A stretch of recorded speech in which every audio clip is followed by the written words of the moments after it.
ॐ भूर्भुवः स्वः तत्सवितुर्वरेण्यं भर्गो देवस्य धीमहि धियो यो नः प्रचोदयात्। ओम परमात्मने नमः। न प्रीयते वन्दमानो निन्द्यमानो न कुप्यति नैवोद्विज्यति मरणे जीवने नाभिनंदति। ना नहीं प्रियते प्रसन्न होते हैं, वंदमाना वंदित होता हुआ, निंदमाना निंदित होता हुआ, ना नहीं कुप्यति क्रोधित होता है, ना नहीं एव ही उद्विजति उत्तेजित होता है, मरने मरने पर, जीवने जीवन में, ना नहीं अभिनंदित हर्षित होता है। मुक्त पुरुष की अगर कोई स्तुति करे तो उससे वह प्रसन्न नहीं होता है, यदि उसकी कोई निंदा करे तो भी वह क्रुद्ध भी नहीं होता है।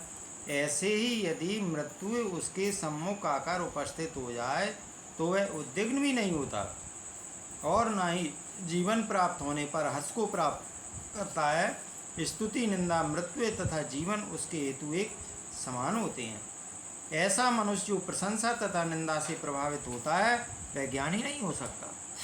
उसके अंदर अहंकार होता है, जिसके ऊपर निंदा की चोट लगने पर वह क्रोधित हो जाता है एवं उसे प्रशंसा के द्वारा फुसलाए जाने पर वह प्रसन्न हो जाता है। अज्ञानी पर इन सब का प्रभाव सर्वाधिक होता है।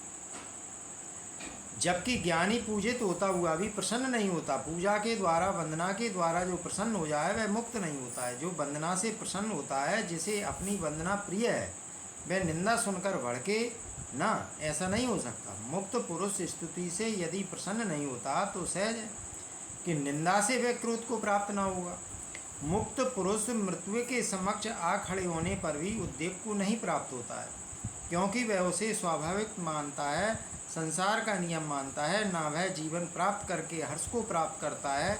ये सब चित्त की तरंगें हैं, विक्षेप हैं, जिनसे उसके ऊपर कोई असर नहीं होता है। ऐसा ज्ञानी ही बंधन मुक्त होता है।